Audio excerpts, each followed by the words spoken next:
Howdy, howdy, everybody. Time for a little Weather Impact Live, a little stream with you. I'm Lewis Turner, and there is Lee Southwick. Hello. We haven't streamed together in a long time. We haven't, no. And I'm actually trying to pull up some Jack's Beach cameras. We were just creeping on some people at the beach on a Monday. Lots of folks out there, and we were trying to hypothesize. Listen, I was like, what's going on? Why the beach? And our director, Chris, who's walking in, framing us up, and he goes, have you looked outside and seen how beautiful the weather is? And I'm like, yeah, but it's Monday. It is Monday. It's Monday. But look at this. Well, the pier, okay. I'm trying to turn it to the other camera, The here's a time tower lapse. camera that we have. Oh, yeah, this will be interesting. You kind of looking at that south view. I mean, there's a lot of people setting up chairs. Oh, chairs getting set up. Love to see it. Getting ready for a little beach volleyball, moving the nets around. All right, we got some activity out there. It doesn't look as crowded as it looked That like on the tower That tower camera out back looking at the pier from above, looking north, it seemed like there was a lot of folks standing Is around. it possible to pull that up again? I don't know if it is or not, but Maybe we not. were hypothesizing maybe a senior skip day. Yeah. Or something like that. There were days, I remember as a high schooler in the general area here, once we would finish our AP exams, you were excused for the rest of the day from school, and we would go to the beach. There it is. So, I mean, if you look at the base of the pier, or I guess Maybe those are beginning just of the pier, umbrellas. Maybe it is. Maybe it is the umbrellas and the chairs set up. And I'm looking on the north side of the pier. It looks like a lot. Maybe I'm just. But the parking lot's It doesn't. empty. And after that, you see people walking around though. Like that's a pretty active beach out there. I mean, for a Monday, midday, we're getting out there, getting after it. I hope, and there were some graduations this past weekend too. Yeah, that's so true. Okay. It's summer for some. My thought is like, how can you have a graduation ceremony and then still be expected to show up to school I think for a week? Like if you had like Duval County, if they had another week to go, I mean, would seniors just be done? Yes, at least when I was in high school, we were done earlier than the rest of the Oh, really? undergraduate kids. Yeah. Oh, okay. We were cleared. So that was great when my brother had to go back to school and I was off. Oh, that's cool. Yeah, we did. Good. Our graduation was like, everybody got out of school, and I don't think our graduation was for like another week and a half, 2 weeks after school ended. I don't know, but I think they're like ready to let the kids graduate and get on with their summer. Yeah. Also, a lot of kids now start like a summer A college or summer B college or summer C's both. But so they got to hurry up and move to wherever they're going to college, and so get them graduated, get them out of here so they can start their higher level education. Go ahead and get not much summer. Take advantage of a Monday that's beautiful. And I think kind of our overall theme of weather this week is going to be outstanding, beautiful beach weather. And we're getting into we're kind of just about into, and what we would typically see at Memorial Day weekend, getting into our wetter, kind of more humid summer pattern, where we see the building heat and humidity. We see the instability sparked by a couple of sea breezes, and we could certainly see some afternoon showers and storms, and on our way up to the upper 80s today. Yeah, so like right now, as of this recording, it's about 10:30, and we already have a little bit of a heat index. Yeah. You mentioned the rain chances. Today is our driest day out of the next 7. Yeah, I mean, modeling not really spitting out anything. And what I was noticing is by 2-3 o'clock this afternoon, it was wanting to paint on some thicker clouds over 75. So if any, like, you might be looking up to the sky. That's tomorrow. Later on this afternoon, that sea breeze could start getting a little uplift going into the atmosphere. There you go. So this is 3-4 o'clock. If anything, maybe those clouds look threatening enough, and maybe you get a little drizzle, but it's really hard pressed right now to see. Maybe not quite enough humidity yet to really see the thunderstorms popping. Yeah, because, over the weekend, we had heat index values reaching to the middle 90s for some, and today it's lower. It's not just quite. A little bit drier out there. A little drier, and, so that'll kind of limit any sort of thunderstorm activity. But if anything, we'll watch the 75 corridor for maybe 10 to 20% chance of a very quick shower. Yesterday was interesting when you talk about like looking up and seeing threatening clouds. So we went to dinner at the Outback Crab Shack, which is kind of, where Highway 13 is along the river in St. Johns County, a little like World Golf Village adjacent, right? Okay. So down that way, but on the St. Johns River, able to look very clearly over at that line of, you could look west and see the line of showers and thunderstorms sort of through what would be Union Bradford County and up and over. And I got a couple people come over. Is it about to rain? It looked a little ominous, right? So people asking the question, is it going to rain on us? It's outdoor seating, at that bar. And it's like, nah, we're good. But it gave me, you're looking at the radar. I'm like, hey, no, we're good, right? We're good. But sometimes those clouds look so threatening. It's like, I don't know. Even closer to the beach, where I knew we were dry at the beaches, but I was eating lunch at Safe Harbor in Mayport and met a couple of nice people. But same thing, you could see some of the clouds just starting to build. There's along the sea breeze. Yep. And they're like, oh, are we going to get some rain? I'm like, it is going to rain today. Not here. If you're living along the beaches, no. But if you're traveling from Lake City, yes. Yeah, and then they got some. Then they got a big thunderstorm. Big and thunderstorm. Then north of Lake City, we had that severe thunderstorm warning yesterday. But and so that's the look. Like, you looked outside, you weren't getting the rain, but you saw those threatening look. That's kind of what this afternoon could bring for parts of I-75. You look up, you see those big, puffy cotton ball clouds and think, oh, it looks like it could rain. But, the chances are pretty limited. But as we get through the rest of our work week, kind of incrementally getting better chances of seeing more showers. And, the general pattern with this strong onshore flow we've got off the Atlantic Ocean and these east breezes, pretty brisk, breeze off the east. What's going to happen is that Atlantic sea breeze is going to win the battle of the Gulf sea breeze. And while some storms, as we get towards mid and end of the week, could certainly form over the 95 corridor, they really quickly bust it back out west. So if you get underneath one of these, and even our modeling's pointing to a couple of showers possible early in the morning Tuesday, but would be short-lived, not a washout, and then kind of blowing back towards Lake City. So, Lake City might be that kind of, and Columbia County down towards Alachua and Marion and Union Bradford might be those zones that we see the best chance for the next few days of getting some meaningful rain.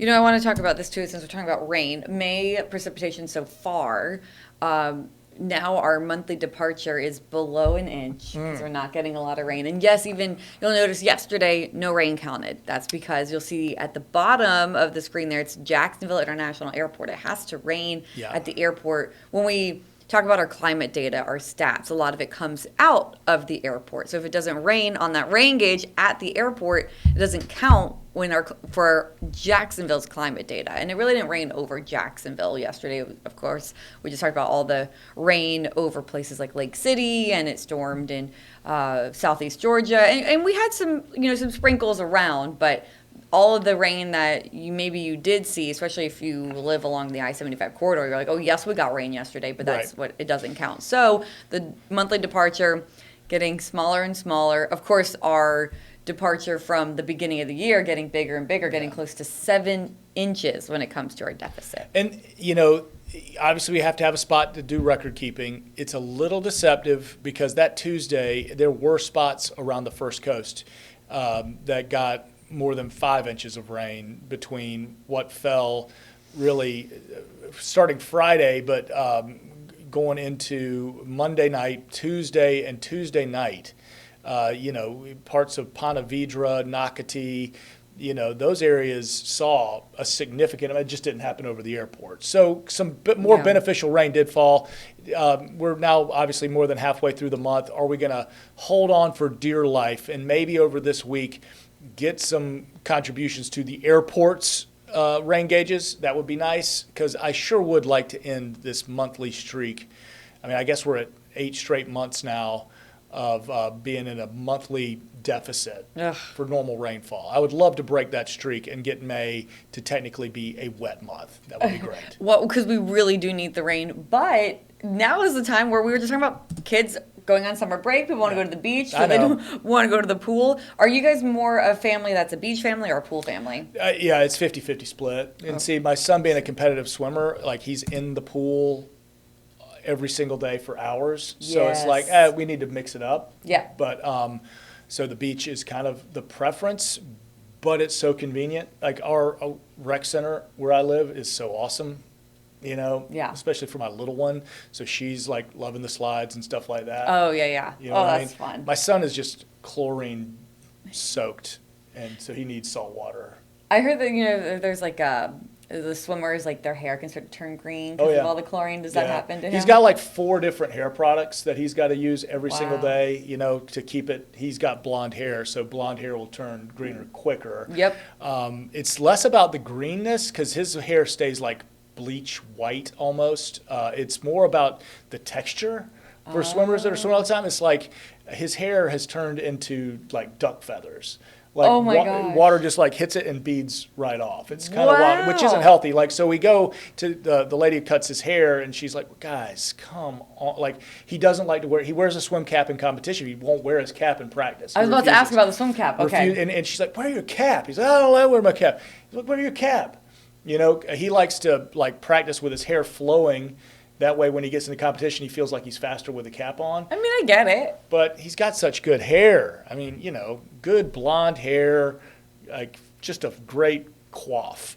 And I just wish, but anyway, yes, protect the hair. We got to protect that hair. But yeah, the different shampoos. You can talk to Trevor Lawrence about the importance of protecting the nice blonde hair. Exactly. And he tricked us all with the haircut.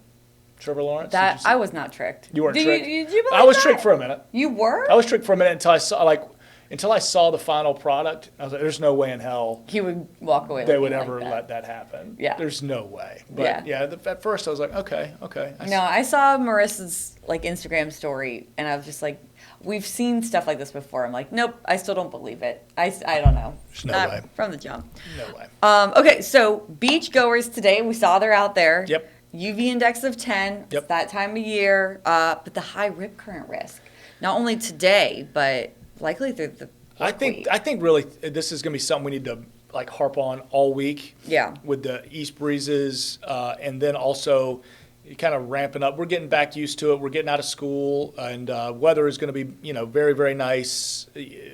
Great temperatures, cool. That very comfortable breeze on the beach, and then you can't let your guard down though with those rip currents. Swim near the lifeguards as we get officially into our beach and summer seasons here at Memorial Day weekend. So be very careful out there. That'll be a constant story, I think, through the week and probably even into the weekend. Yeah, I'm actually going to jump ahead because we're talking about the beach, we're talking about the weekend. Yeah. We want the rain chances, but they increase for the weekend. Right. So we're going to be watching for that front to kind of stall over North Georgia. Our winds are going to shift and come out of the south, and our rain chances are going to increase. I just don't love the timing of it. It's looking like the weekend. Let's take a look at that 7-day. Yeah, so the front we're getting into the part of the year where these fronts, and we saw it kind of with the last event we had, they have a hard time fully crossing now. We're getting steering currents. We're getting much, much warmer. That warm air is going to start winning the battle against the cooler, drier air. Those south breezes kind of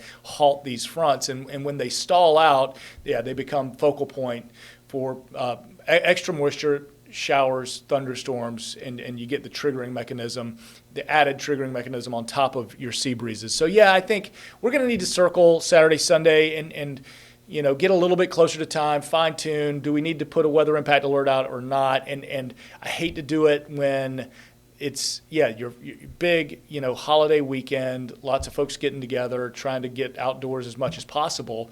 But we've seen it before. I mean, this is we're getting into the time of year where afternoons, at least, we're going to have the showers, and we're dodging them. You know what I mean? So it's going to be we don't want anybody canceling plans yet.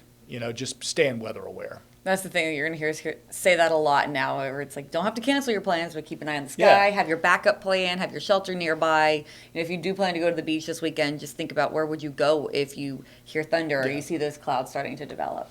Yep. Have a good pavilion or an indoor. Just go run to the bar. If you need to get inside, you're good. Well, not with the kids, but I was about to say so. Maybe the kids can't do that, but they'll hang out on the outside. That's There's right. a little awning. They'll be okay. That'd be fine. Just kidding. No, there's lightning. Get them inside. Get them inside. Lou, thank you for joining us. We're going to take a quick break, and when we come back, we're going to take a look at all these different stories about weather around the country, different severe weather, other people dealing with drought, agriculture on the moon. Oh. So we'll be right back after the break. I'll be watching.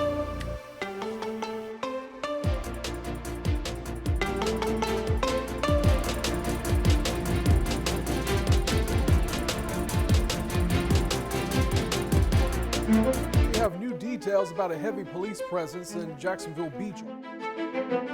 Driver fired gunshots along the interstate today, prompting a police chase. Breaking overnight, police are investigating an officer-involved shooting. Breaking news, a major crash on I-95.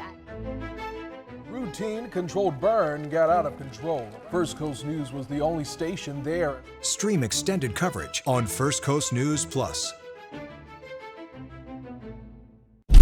On Weather Impact Alert Days, stay informed, prepared, and connected with First Coast News and First Coast News Plus. Coverage that alerts you to what's coming and how it will impact you. Watch extended weather coverage with First Coast News and First Coast News Plus. The First Coast News Plus TV app. Streaming 24/7. Local news from the team you trust on your time. Track how the weather will impact your day. Have the umbrella in the back seat, the rain jacket ready to go. Extended, continuous coverage of breaking news, live from the scene. Let's get some breaking news we've been following overnight. Go deeper with in-depth interviews and exclusive reporting. All the local news you need, live or on demand. First Coast News Plus, complete coverage of your local news, weather, and more. The First Coast News weather team has your most accurate forecast with weather impact alerts to warn you about severe weather. Our team is here to help you prepare and keep you safe. The First Coast News weather team is always on your side. Stream extended coverage on First Coast News Plus.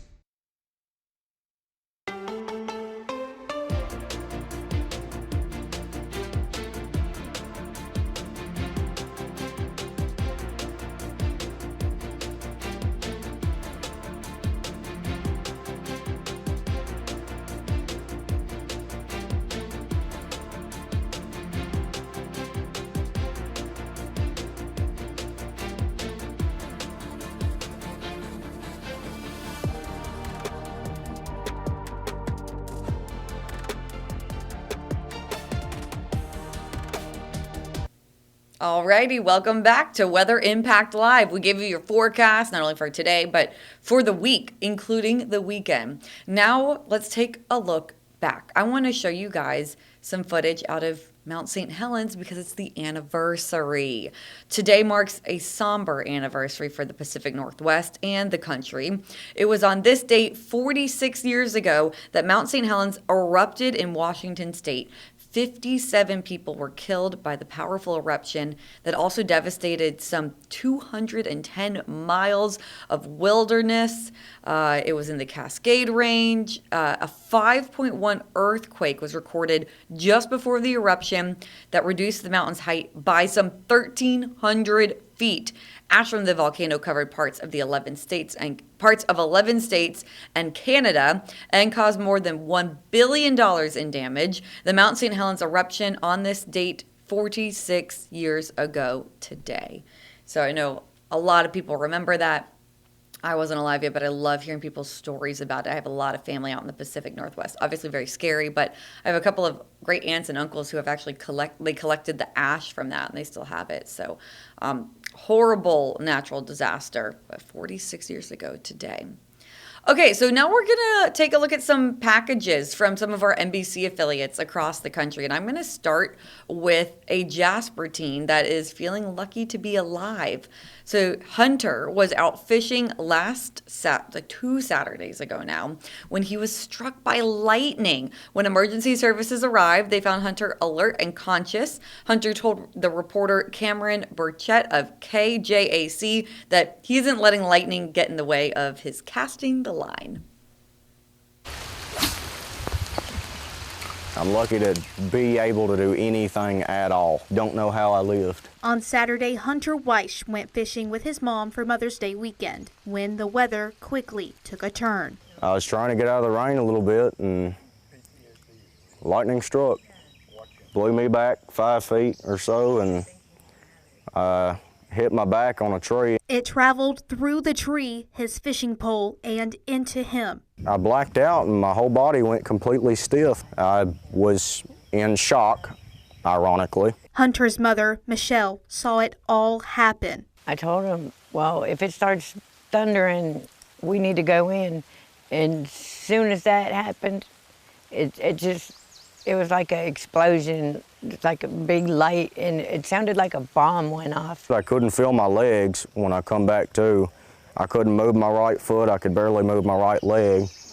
The The strike went in kind of through my stomach around here and went all the way down through my leg and come back up through the top of my foot. Michelle called 911. Chief James Gunter with Beech Grove Volunteer Fire Department was one of the first responders to arrive on scene. Fully expecting the worst and very pleased to find the best. He said it was a welcome surprise to find Hunter cracking jokes and in good spirits, but something stuck out to him. Looking at the tree after the fact, the tree has been struck by lightning before, and the tree was dead from the previous lightning strike. So the old adage of lightning never strikes twice in the same place, you can throw that out the window. As for Hunter, he's still feeling some lingering effects. My bones in my right leg are real weak. My hip, my knee, my foot, just a lot of weakness. I'm probably the unluckiest lucky man alive to come out the way I did. He says he'll continue to stay loyal to his fishing spot. Couldn't happen a third time.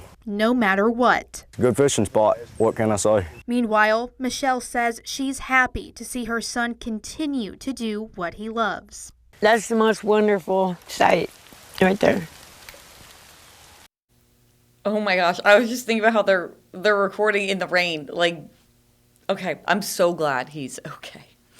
All right, so we've talked about the drought that we've had and rain, of course, too. So I'm going to talk now about farmers on rain and drought out of North Carolina. So North Carolina is in the midst of a drought, but the state did see some much needed rain last week. So farmers in the eastern part of the state are keeping a close eye on the skies, and they're also talking about how the rain and the drought could impact agriculture this season. So Elise Sandlin reports out of WITN. After battling dry conditions across eastern North Carolina for months, farmers are scrambling to plant and praying for enough rain to make a difference. They pushed their dates back a little bit. They were making adjustments to ensure that there was adequate moisture. But rainfall across ENC over the last few weeks has made an impact, at least for now. Allow guys to move forward and just replenish some soil moisture. According to the WITN First Alert Weather Team, eastern North Carolina's drought conditions have remained the same since the last drought update on April 30th, but this past week's precipitation will be accounted for in next week's update. Most of the east did see 1/2 to 1.5 inches of rain, but the area is still around 4 to 8 inches behind on rainfall for the start of the year. Over in Washington County, agriculture agent Jalen Ward says farmers are on the tail end of planting season and are seeing a positive impact from rain this week. Fertilizers, lime, things people may not necessarily think about, the moisture affects the activity of all of that. With a dry start to the year and rising fuel and fertilizer costs, Ward says it's been a difficult season for farmers. It's a double whammy for sure. All of your input costs are going up, but the cost of your commodities are staying about the same. But even then, farmers are staying optimistic. Mental health and stress is definitely something to be talked about, not something to look away from. But I think they're staying as positive as they can. All right, well, let's talk about something positive when it comes to agriculture. How about agriculture on the moon? Researchers at Oregon State University are tackling that specific problem about space travel. We got to feed the astronauts up there. So let's take a look at this package from Joe Ranieri out of KGW. This project is all about NASA's Artemis program, which is taking place right here in Corvallis. They're focusing on a long presence on the moon. Researchers here are learning how to grow food in harsh moon conditions, which is going to be critical for astronauts who are expected to land on the moon over the next several years. This is what I plan on harvesting today. Inside this lab at Oregon State University, David Handy, a space biologist, is tackling one of the biggest challenges of living on the moon: how to grow food where there's no real soil. On the moon, we have what's called regolith, which is basically a dirt that is completely lacking in any kind of biomatter. Unlike soil on Earth, the material on the surface of the moon contains none of the organic materials plants normally need to survive. So Handy and his team use a mix of crushed minerals and volcanic ash so it would be similar to the Earth's surface. And so think of like a very fine silt that you end up with. And so it compacts a lot. It's electrostatically charged, so it tends to cling a lot. So what Handy and his team decided to do? We did an experiment where we simply added some worm compost. And That, by the time we had 30% by volume compost mixed in, the plants were identical to our earth soil controls. That experiment turned out dozens of spuds, and they discovered adding compost made a huge difference. I thought it was a perfect crop to choose for different reasons. One, everybody eats potatoes. We eat them as French fries in many different ways. The second reason behind using potatoes for this NASA-funded research project? On Earth, it grows in pretty much every place on Earth. Different latitude, different altitude. There's just very few places where you can't grow potatoes. Now they hope this experiment will be taking this team and this starchy veggie to new heights.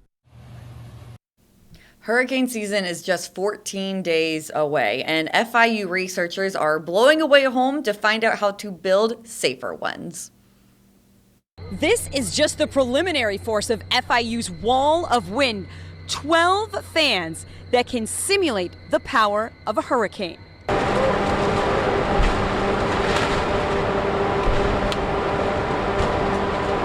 Researchers blasted Category 5 force hurricane winds to find out just how much force this manufactured home could take. This shows that we need to make sure that we make this structure safer so that we don't see this kind of damage under hurricane winds. Hundreds of thousands of Floridians live in some kind of manufactured housing. This is critical research. Florida has the most manufactured homes of any state. Compliant with Miami-Dade County's current building code, this single-wide trailer is equipped with straps to anchor it to the ground. The home itself, how it's anchored, if it can be anchored in a better way so it doesn't roll over or move, then you don't have a loss, and they have a home to come back to. With the wall of wind churning out 155 plus miles per hour winds at its source, the home took a beating, but initially the straps held it in place. Yet building codes are different in different places. Beyond South Florida, this manufactured home might not be as secure in a severe storm. After researchers clipped some anchor straps, then left the doors and windows open, everything changed. The home tumbled away.